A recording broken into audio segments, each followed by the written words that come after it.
Salut à tous, bienvenue dans ce nouveau numéro de I Love World of Art. Alors, je suis hyper content de vous accueillir aujourd'hui avenue Foch, enfin juste à côté pour découvrir un artiste de folie. Je l'ai appelé hier, il nous reçoit aujourd'hui dans ses ateliers, vous allez voir, c'est dingue.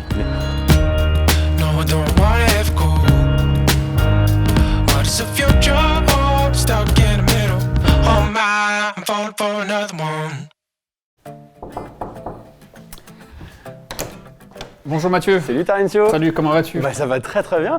Merci de nous recevoir ici. Donc là, on est dans ton atelier. Tout à fait, ouais. Il n'y en a pas beaucoup dans le 16e arrondissement. C'est vrai, c'est propice à l'inspiration. Bon, c'est là que tu travailles? Tout à fait, je vais te montrer. Ah bah carrément. Accompagne-moi. J'enlève ma chambre. Alors Tarencio, là, on est dans ton atelier. Est-ce que tu peux nous décrire tes œuvres, là, qu'on voit un petit peu partout? Ok, alors par exemple sur celle-ci, c'est un bon exemple puisqu'on voit, du coup, il y a les trois techniques dont je parlais. Là, la peinture murale, ici, qui est présente sur toute la surface en fait, de la toile, mais qui ressort, qui n'est visible qu'ici. La peinture en spray, donc qui est là très légère. On voit, c'est un jaune, des touches de jaune très légères. Ouais. Et du coup, voilà, ces fonds d'affiches avec lesquels je travaille et qui viennent d'Argentine. Et je les trouve dans des imprimeries de la banlieue de Buenos Aires. Okay. Et ils impriment ça sur des presses typographiques. C'est des presses qui permettent d'imprimer ces fonds et des messages, des textes imprimés en lettres de plomb. Il existait en Europe, mais ça a disparu avec les évolutions technologiques. Ouais. Et il existe toujours en Argentine en fait, des affiches de ce format-là, ouais. À peu près 1,10 m x 75 cm, ouais. Qu'on peut trouver dans la rue. Et donc qui est fait d'un fond coloré, comme ça, ouais. Très, très voyant, et avec un message, un texte. C'est quoi? C'est comme une pub en fait? Oui, voilà, c'est une pub tout à fait pour... alors c'est un type d'impression très bon marché, un peu artisanal, qui est très rapide à exécuter, ouais. Très peu cher, et du coup c'est plus pour des événements alternatifs. Genre des concerts, d'accord. Des fêtes, des événements politiques, des matchs de boxe, de football. Et du coup voilà, moi je vais chez les imprimeurs et je travaille avec eux et je commande en fait seulement le fond. Eux ils impriment d'abord le fond avant d'imprimer le message. Et moi voilà, je demande juste le fond. Et donc tu récupères tes affiches à Buenos Aires? Voilà, tout à fait, à Buenos Aires, que je ramène ensuite ici à Paris et que je retravaille. Donc je retravaille du coup ces affiches dans mon atelier en créant de nouvelles compositions. Alors comment tu les retravailles exactement? Parce que tu as l'affiche et après tu en fais quoi? Alors j'ai l'affiche et donc j'ai un beau stock d'affiches qu'on pourra voir. Et donc j'ai du coup différentes couleurs, des affiches qui viennent de différents imprimeurs, donc qui ont toutes des petites différences. Et du coup après voilà, si je les travaille un peu, pour moi c'est comme si c'était de la peinture, du coup je mélange ces affiches qui sont toutes de couleurs différentes et j'essaie de créer des nouvelles compositions à partir de ces affiches, donc je peux les couper, les superposer, les coller à l'endroit, à l'envers, et l'idée c'est souvent le point de départ pratique de mon travail de peinture, c'est des nouvelles compositions à partir de ces affiches.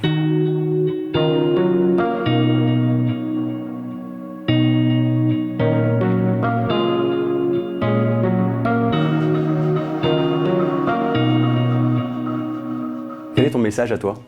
Alors oui, j'ai certainement que mes peintures transmettent un certain message. Après voilà, c'est pas quelque chose de très clair, mais non, moi ce que j'ai envie de transmettre un peu, je pense, à travers mes toiles, c'est peut-être un sentiment comme ça, voilà, un bonheur intérieur un peu simple, quelque chose de chaleureux. On est un peu dans le rêve aussi, un peu, non? Il y a quelque chose d'un peu onérique, un peu... Dans le rêve, ouais. Aussi parfois, la mémoire aussi, avec ouais. Notamment ces lettres, en fait, ces spectres de lettres, de messages précédents que l'on peut voir dans ces fonds d'affiches. Ouais. Voilà, puis quelque chose oui, qui amène à la promenade, Tu laisses les gens se balader dans leur esprit en regardant tes œuvres. Aussi, ouais.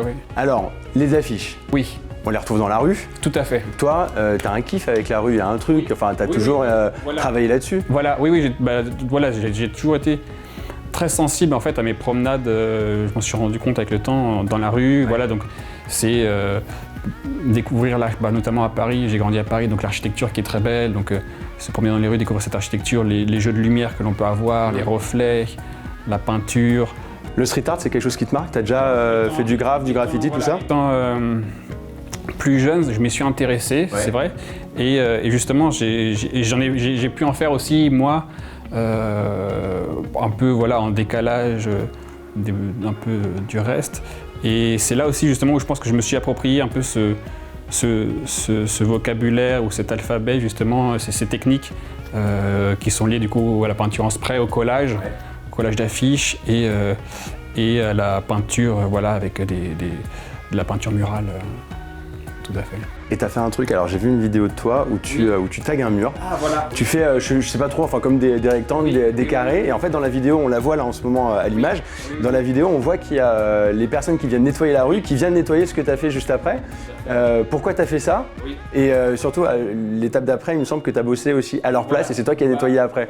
Explique-nous ta démarche. Je m'intéresse beaucoup à cet environnement urbain, au mur. Et du coup, c'est vrai que je voulais savoir un peu aussi, j'étais assez curieux par rapport à ces entreprises en fait, qui travaillent pour la mairie de Paris, qui viennent nettoyer les murs, qui viennent repeindre les murs, en fait, recouvrir des graffitis. Ouais. Et donc, c'est intéressant, enfin, c'est quelque chose de très intéressant parce que c'est vrai qu'on ne sait plus trop qui est-ce qui modifie le paysage urbain. Est-ce que c'est le graffeur ou celui qui vient écrire son inscription, ou est-ce que c'est ensuite l'employé de la mairie qui vient recouvrir cette inscription de manière assez brutale avec des rectangles de couleurs. On sait plus trop, enfin, il y a quelque chose de très intéressant là-dedans, oui, on ne sait plus trop qui est-ce qui modifie le paysage. Et moi, je voulais du coup en savoir plus, et du coup, j'ai travaillé pour cette entreprise pendant 2 mois, et c'est là en fait où j'ai pu faire cette vidéo, justement, pour un peu montrer ça, un peu ce jeu qui se joue dans les rues de la ville, où justement on me voit moi en train de peindre, réaliser une inscription, et ensuite on me voit à nouveau habillé en employé. Ah, c'est toi dans la vidéo après que... Ah d'accord, ok, j'étais pas sûr. C'est moi la même personne en fait, qui vient recouvrir ce que j'ai fait. Ouais. Donc c'est un peu cette espèce de jeu, ce chat qui se mord la queue et puis t'as tout ce qui se passe du début à la fin en plus, t'as tout le process en fait. Et c'est une vidéo qu'on pourrait passer en boucle en fait, illimitée. Ouais, tout à fait.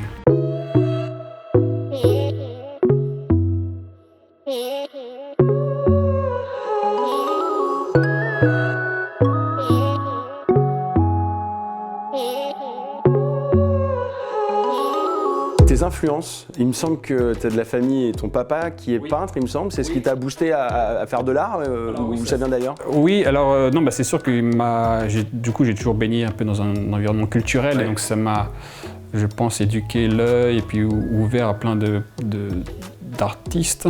Et oui, je pense que ça a joué forcément parce que j'ai été confronté assez jeune. Après, j'ai mis du temps aussi, je suis entré aux Beaux-Arts, je crois que j'avais 25 ans, donc j'ai mis un peu de temps aussi à me décider vraiment de me lancer dans cette voie. Et voilà, et puis c'est aussi, je pense, le temps de développer mes propres goûts et mes sensibilités. Alors, tu as vécu à Buenos Aires. Oui. Moi, ce qui m'a marqué, parce que je suis allé à Buenos Aires pour un I Love World où on a pu découvrir la ville, que c'était vachement coloré, qu'il y avait du street art dans tous les sens.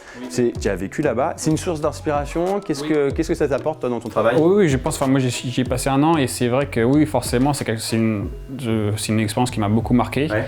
Et oui, alors autant, comme tu le dis, le street art, le fait qu'il y ait de la peinture, qu'on voit beaucoup de peinture dans les rues, et aussi ça, et aussi le fait qu'en fait ce soit une ville très lumineuse, et notamment pendant l'été où tu peux avoir des jours très lumineux sans interruption. Et voilà, je pense que c'est un peu et c'est peut-être ce qu'on retrouve un peu dans ma peinture, c'est cette lumière liée à la peinture dans les rues. Oui, ça joue sur ton travail qu'on peut retrouver donc ici, que j'adore. C'est plein de couleurs, c'est hyper positif. Moi, je trouve ça super sympa. En plus, au départ, quand j'ai vu les œuvres, je me suis dit, mais qu'est-ce que c'est? Est-ce que c'est de la peinture? Est-ce que c'est des dégradés, tout ça? Je vais t'offrir dans un instant un cadeau en lien, je pense, avec ça. Enfin, tu comprendras peut-être pourquoi. Mais juste avant, tu as une actualité, des expos prochainement? Alors, j'ai une exposition dont le vernissage est le jeudi 28 novembre. Okay. Donc, c'est avec l'agence Spring, une agence d'art contemporain à Paris, dans le Marais. Et je vais avoir en janvier une exposition à la galerie Jérôme Pochant à Paris aussi. Donc voilà. Trop bien. Bon, alors écoutez, toutes les informations, vous les retrouvez en lien avec cette vidéo. Et maintenant, j'ai un petit cadeau à t'offrir. Merci, fais voir. Ah, merci, super. C'est ça. Alors, ça peut te paraître, tu vas dire, voilà, un nuage comme ça, avec le ciel. Et bien, en fait, c'est le travail de David Horvitz, qui s'appelle Yesterday. Okay. Et en fait, tous les jours, il prend une photo qu'il envoie à la librairie Yvon Lambert. Super. Et donc, voilà, c'est pour commencer une collection d'œuvres d'art. Ça coûte 1 €. Et voilà, moi, je te l'offre. Alors, ça me fait penser à ton travail. Pourquoi? Parce que c'est dans les dégradés, juste derrière. Oui, c'est vrai. Puis, il y a le côté un peu contemplatif, regarder le ciel. Ouais, ça te fait rêver. Et ça revient un petit peu à ce qu'on disait tout à l'heure. Là, il y a un nuage. J'en ai d'autres à la maison qui n'ont pas de nuage. Et ça m'a fait penser à ça directement. Donc voilà, c'est un cadeau pour toi. Si ça vous intéresse, Voilà, donc toutes les informations sur Yesterday, vous les retrouvez en lien avec la vidéo. Toutes les informations également sur Terrencio, vous les retrouvez avec cette vidéo. Moi, je vous dis à très très bientôt. Un grand merci à Patrick Semama de la République de l'Art de me permettre de ne pas dire n'importe quoi dans ces vidéos. Merci à Lionel également. Merci à vous qui suivez ces vidéos. N'hésitez pas à liker, commenter, partager. Je vous fais plein de bisous et je vous dis à très bientôt pour de nouvelles aventures. Ciao et à bientôt. Merci, merci. Bye. Et là, c'est les affiches que tu utilises là, Voilà, tout à fait, ça c'est les fonds d'affiches avec lesquels je travaille. c'est hyper fin, Oui, le papier est très fin et donc ce qui est bien c'est quand je les mets sur le toile, en fait, il vient vraiment se fondre Ouais, ça. tout à fait à la surface de la toile, à la peinture. Donc il y a vraiment une fusion qui se crée, c'est très intéressant. Mais j'ai aussi, je travaille aussi avec des petits formats. Donc on peut voir ici par exemple. Donc là, c'est les plus petits formats là. Petits formats. J'adore. Toujours de la présence des affiches et de la peinture. C'est joli, hein? Regardez. Bon, merci en tout cas. À bientôt. Je t'en prie. Ciao. À bientôt. Merci.